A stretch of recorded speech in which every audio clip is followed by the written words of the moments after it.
So we're doing episode 4 of the what's happening at the tiny farm while we're in self-imposed lockdown during COVID-19.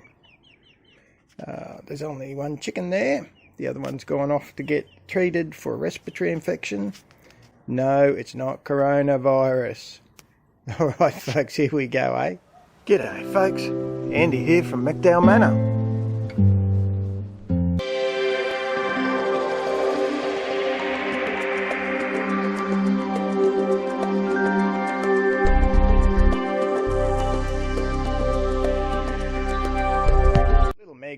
She's gone back to the shop.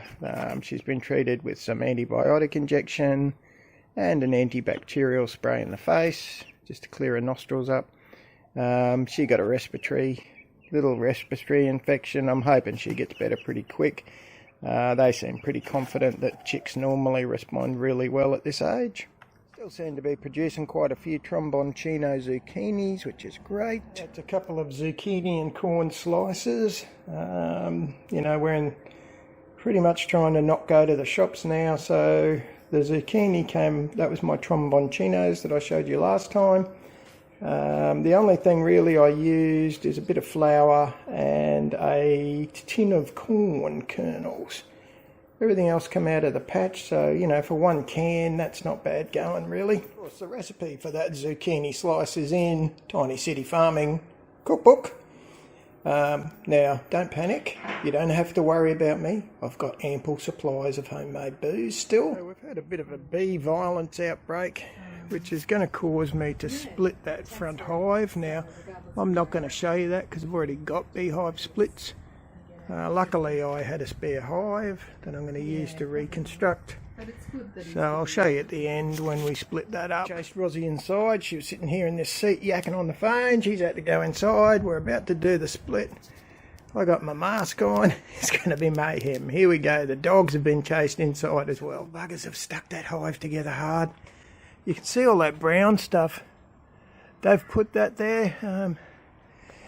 So I'm about to lay into it with a hammer and a chisel. We'll get it apart. Just briefly, quickly, there's what we're looking at. The brood is in the centre and up above there. Lots of honey pots. They're actually pollen pots. I'm going to put that back down. And I'm going to do this quickly now, so I'll turn pretty quickly, pretty smoothly, which I'm really happy about. There's not much sign of bees out because it's pushing dark. So some came out when I broke it, obviously. But most of them just stayed at home. Now you can see. Look, I don't care who you are. There's a bee book that we all use, Australian Native Bees by Tim Hurd, who's a recognised bloody expert. Can we stick to the damn dimensions of the standard box, please? You know, I've got people selling boxes for a lot of money that look okay when you're there. You get them home and you find out, guess what, they're the wrong size. Oh, but they're okay internally. Yeah, they might bloody be. But geez, it's going to make it hard as hell to tape these up. Anyway, that's my gripe. Please, they have standards for a reason, folks. You might think you're better than the standards and you know everything. Stick to the standard. So that went pretty damn well, actually. The stragglers are going home to the original bottom hive. That's the original location, so that's what I expected.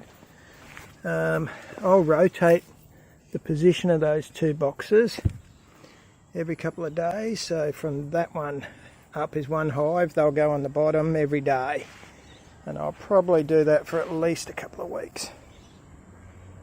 I'm happy with how that bottom one's going. Hopefully that'll save the fighty issue. Hopefully I'm not going to have to split that one as well. I'll have to make myself a box.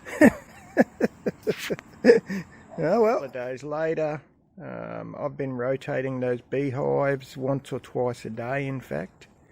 I'm actually going to see if I can pull that pipe out the front of the top one and put it in the bottom one, just to try and get those numbers. Oh, you can probably see there's a bigger bug there. That'll be a syrphid fly. They smell the honey and stuff and try to get in. The buggers, they can wipe out the whole hive. The hive behind it's gone into a massive defensive swarm now. That'll probably be just because I upset them so much when I split the other hive. If I can get the time, I'll make another box and split that one too, just for good measure. I make these bee boxes, and they all differ. I put a bit of ag pipe in the front. A lot of people don't do that, they just angle the cut. That's fine, do what you like, folks.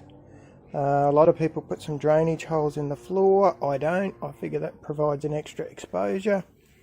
My middle layer has what's called a splitter bar for when I split the hive, and it's got a lid above that with a cut in it. I can show you. Actually, I was going to say this is all wet.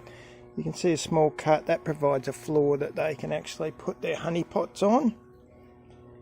And then this is the top bit. It's just got a lid, sorry about the shadow, and the inside, now that's so I can take that off. That sits on that honey super that I showed you, the floor, and then I can just take this off fairly easily and get to the honey. So they've had pretty much mostly the first coat. I figure I'll probably do this split on the other hive tomorrow afternoon. I want to give the plenty of time to cure, so there's no real bad smell, because otherwise I think they get a tad confused, the poor little chaps. The new bits for the hive. The other one over on the other side by itself there. I'm about to do the split. They are together. So the one on the left here is the one I'm going to break the bottom off. That bit down there, that'll go under the top two over there, and that bottom will go back under this one. Well, it's done. Certainly didn't go as well as I wanted. So the brood didn't split. Normally it splits in two. It didn't do that, so I actually had to cut it with a paint scraper, which is not ideal. Hopefully we'll be okay. Alrighty, so if you enjoy this sort of stuff, feel free to hit the subscribe button, and that's what's been happening here in the last couple of days. Alright folks, stay safe, eh? See ya.